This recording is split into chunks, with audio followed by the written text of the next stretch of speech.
Aqui eu trago o biofeedback PLL, então eu tenho aqui a tela, né, desse programa. Essa tela, ela é a tela da avaliação, então aqui tem 3 linhas, a gente pode ver aqui no gráfico, porque a gente faz 3 vezes essa medida para que gerar a média no programa. E aqui também alguns estudos que eu usei como referência de força de língua, só que ele foi feito com o IOP, que é um equipamento muito utilizado nos Estados Unidos, porém ele não é regularizado pela Anvisa e por isso que foi utilizado o biofeedback da Profono.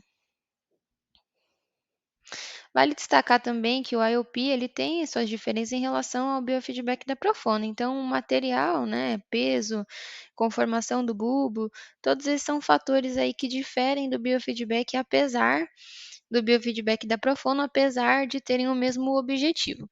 E esses estudos foram realizados com uma população saudável, que também difere da população desse estudo. Como método estatístico, foi utilizados testes não paramétricos e o P foi considerado estatisticamente significante quando menor que 0,5. Então, trago aqui resultados e discussões. Então, das características, né?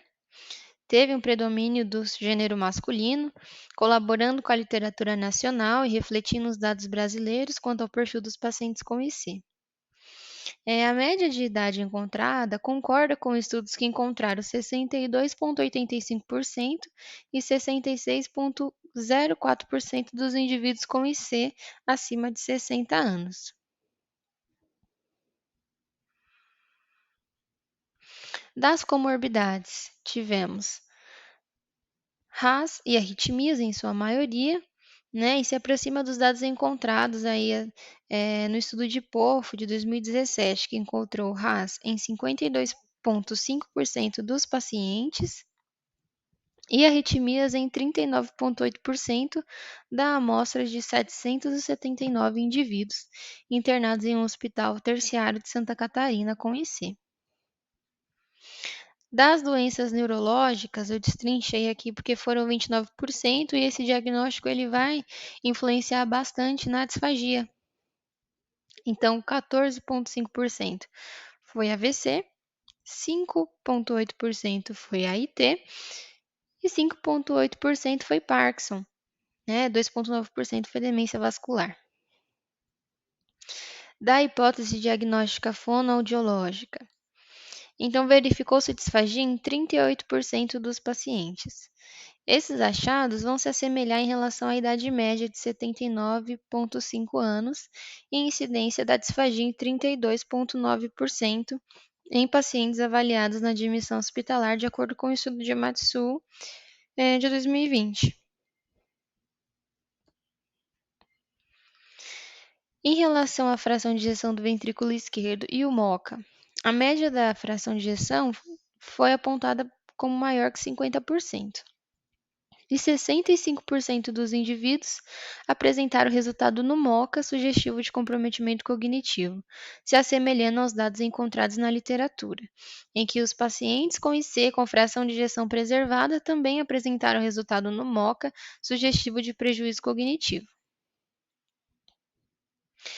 Um estudo do tipo CORT acompanhou indivíduos acima de 75 anos durante um período de 9 anos, tendo como resultado a IC como fator de risco no estabelecimento da demência. Estudos com ressonância magnética foi constatado que pacientes com IC possuíam maior acometimento vascular cerebral e tinham perda do parênquima cerebral e atrofia das substâncias cinzentas aceleradas. Troponinas e peptídeos natriuréticos foram analisados e associados a lesões vasculares subclínicas no cérebro, indicando que o déficit cardíaco contribui também para o estresse neuronal, através de mecanismos como hipoperfusão crônica e microlesões vasculares. Então, aí alguns estudos aí que podem explicar a influência da IC não cognitivo do paciente. Em relação às escalas Foz e Asha, 59% dos pacientes foram classificados entre os níveis 5 e 6 dessas escalas. Portanto, eles necessitavam de estratégias durante a alimentação ou preparo especial dos alimentos, apesar da minoria da amostra, 38%, terem sido diagnosticados com algum tipo de disfagia.